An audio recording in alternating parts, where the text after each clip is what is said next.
Estoy en la frontera entre Samaria y Galilea.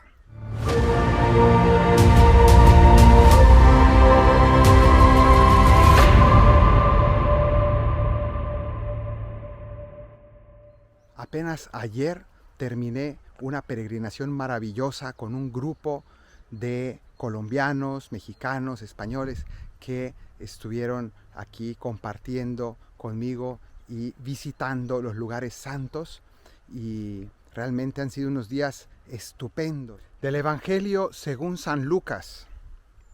En aquel tiempo, yendo Jesús camino de Jerusalén, pasó entre Samaria y aquí Galilea. Jesús pasaba por esta región y Galilea es el norte del país, mientras que Samaria justamente está en lo que divide Galilea de Judea. Entonces siempre había que pasar por allí. Y Jesús no le tenía miedo a pasar por Samaria, que era considerado territorio enemigo, porque los samaritanos eran un pueblo considerado impuro, considerado infiel por los judíos. Entonces Jesús pasaba por allí y de vez en cuando hubo algún problema. En este caso no hubo un problema, sino que le salieron al encuentro unos enfermos, unos leprosos. Y dice así: cuando iba a entrar en un pueblo, vinieron a su encuentro 10 leprosos. ¿A qué pueblo iba a entrar? Todo parece indicar que el lugar está cerca de aquí, que se llama Jenin, o más específicamente Burkín, que es un pequeño pueblo que está aquí cerca. No he podido entrar al pueblo por motivos de seguridad. En este momento es una zona en conflicto.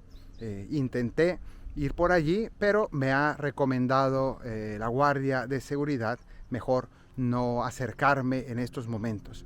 Entonces vamos a contar la historia desde aquí, porque de todas formas estamos en esa misma región. Jesús pasaba por esta zona y nos dice que al querer entrar en aquel pueblo, le salieron al encuentro 10 leprosos. Y se pararon a lo lejos y a gritos le decían: Jesús, Maestro, ten compasión de nosotros. Se pararon lejos porque ellos sabían que siendo impuros y estando enfermos, no debían acercarse a las personas sanas. Eso era algo fundamental. Ellos respetaban a la salud de Jesús, pero al mismo tiempo les suplican. Estos 10 leprosos formaban una especie de comunidad de enfermos. Se ayudaban mutuamente, dado que no podían acercarse a los centros poblados. Los leprosos eran completamente rechazados de la sociedad, debían alejarse, vivir en cuarentena. Y además hay una particularidad, nos va a decir después el Evangelio, que estaban en ese grupo mezclados judíos y samaritanos, es decir, personas que normalmente hubieran sido enemigas y sin embargo las había unido la enfermedad, el dolor. Y esto yo creo que es importante, porque ya vamos a ver un poco más adelante que en realidad los leprosos somos todos nosotros. Somos pecadores, somos personas que están pues necesitadas de la salud, de la salvación de Dios. Y el pecado, nuestra condición precaria de pecadores, nos debería unir también y no causar división, sino que en realidad deberíamos sentirnos solidarios unos con otros en la búsqueda de la salvación y de la sanación. Pues bien, estos hombres vivían juntos, probablemente en una cueva que está allí en ese pueblo de Burkín, en una de las iglesias más antiguas que existen, y dice así: le suplicaron: Jesús, Maestro, ten compasión de nosotros. Al verlos, les dijo: vayan a presentarse a los sacerdotes. Y mientras iban de camino, ellos quedaron limpios.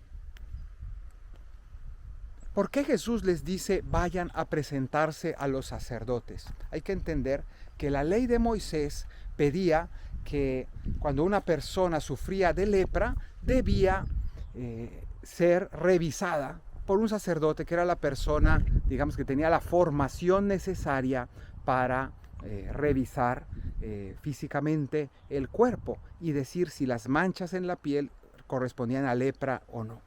Y el sacerdote declaraba impura a una persona y por tanto lo expulsaba de la sociedad para que no contagiara más, pero también si alguien decía ser curado, también el sacerdote era el que revisaba enteramente el cuerpo para ver si quedaban marcas, si quedaban rastros de la lepra. Y si la persona realmente estaba curada por milagro, porque en aquella época no se conocía una curación o un remedio, entonces era también el sacerdote el que readmitía oficialmente, el que daba un certificado de curación, y eso permitía a la persona el poder regresar a su a la sociedad, a su pueblo, a vivir con los demás, a compartir con los demás. Entonces era importante ir con el sacerdote, pero para nosotros es también muy simbólico y muy significativo que nosotros por el pecado también somos leprosos. La lepra es una imagen del pecado porque es una enfermedad que no solamente puede llevar a la muerte, sino que causa asco, nos va pudriendo, es altamente contagiosa, nos aparta de los demás, como hemos dicho ya de la lepra. Eso mismo hace el pecado en nuestra vida, y entonces nuestra condición de pecadores nos hace buscar la salvación, y el Señor nos dice: vayan a los sacerdotes, vayan a presentarse a los sacerdotes. Y el sacerdote también en nuestra iglesia tiene una función semejante, así como aquellos leprosos tenían que desnudarse ante la revisión de aquellos sacerdotes. Nosotros desnudamos el alma en la confesión para poder verificar que efectivamente estamos realmente arrepentidos, que de verdad estamos listos para el perdón de los pecados, para la absolución. Y dice aquí que ellos le creyeron a Jesús, porque es interesante, ellos no sabían si iban a ser sanados o no, esperarían que en ese momento Jesús hiciera un milagro, y sin embargo los mandó ir a los sacerdotes. Y aquí eso es interesante porque nosotros podemos ir al Señor, quien dice: yo me confieso directamente con el Señor, y Él me dice: ve con el sacerdote. Y ellos obedecieron, creyeron en la palabra de Jesús, se dirigieron a buscar algún sacerdote, y dice aquí que mientras iban de camino hacia la busca de un sacerdote, allí fueron sanados. Mientras iban de camino quedaron curados. Y uno de ellos, viendo que estaba curado, se volvió alabando a Dios. Entonces, esta sanación también va ocurriendo con nosotros. Cuando ya estamos de camino a la confesión, ya hay sanación allí. Ya hay arrepentimiento. La intención de confesar nos indica que en nosotros hay algo de arrepentimiento, que ya están las disposiciones normalmente, y solamente queda la última verificación para la absolución. Ya hay salud ahí en nuestra alma. Pues bueno, aquí dice que uno de ellos, al ver que estaba curado, se regresó a buscar a Jesús, alabando a Dios a grandes gritos, y se echó por tierra a los pies de Jesús dándole gracias. La gratitud no cabía en su corazón. Y ese es el punto central de este evangelio, la gratitud. Porque el Señor precisamente alaba a este hombre porque regresó para agradecer. ¿Qué significa gratitud? ¿Qué significa agradecer? Significa el reconocer que alguien me ha dado algo que yo no merezco, que no tenía obligación de darme, que yo soy indigno de recibir aquello, y sin embargo se me ha dado por pura bondad. Y ese reconocimiento no solamente se dice, no solamente es una cuestión de decir gracias, que ya es un reconocimiento importante, sino que además tiene que haber un deseo de correspondencia, de decir: ¿qué puedo hacer ahora a cambio? Si bien no te puedo pagar esto, pero al menos quisiera yo tener un gesto contigo. Bueno, pues esa actitud es propia de almas nobles, de personas humildes, de personas que saben reconocer el bien que reciben, y de personas que no se sienten merecedoras de todo. Una persona orgullosa siente que todos le deben y no es agradecida. Entonces es una persona ingrata, una persona desagradecida o mal agradecida. Es alguien que piensa que todos le deben y que todo lo que se le da de bueno es algo que se los tenían que dar.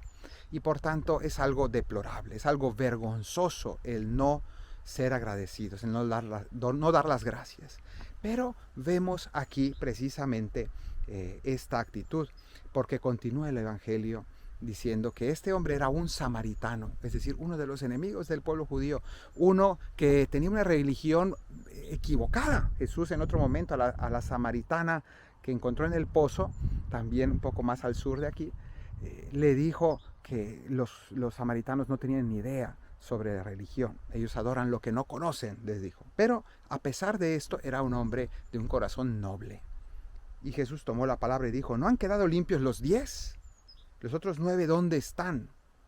No ha vuelto más que este extranjero para dar gloria a Dios. Jesús está alabando, diciendo, a pesar de ser un extranjero, a pesar de ser una persona que no conoce la verdadera religión, sin embargo, ha sido de un alma más noble, ha sido una persona con una mayor gratitud, con una mayor finura. Y le dijo, levántate y vete, tu fe te ha salvado.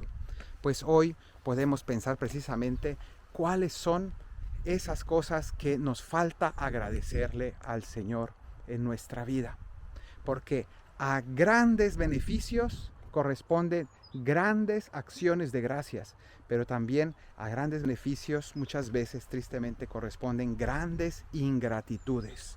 Cuando uno no ha agradecido cosas enormes que el Señor nos ha querido dar, la bondad de Dios, entonces puede ser uno un gran ingrato. Así que hoy le pedimos al Señor que aleje de nosotros cualquier ingratitud y que en este camino entre Samaria y Galilea, al paso del Señor, Él nos regale la sanación de nuestros pecados y sobre todo un alma llena de gratitud al Señor por su salvación y sus beneficios. Que el Señor te bendiga desde Sión, el que hizo cielo y tierra, en el nombre del Padre, del Hijo y del Espíritu Santo. Amén.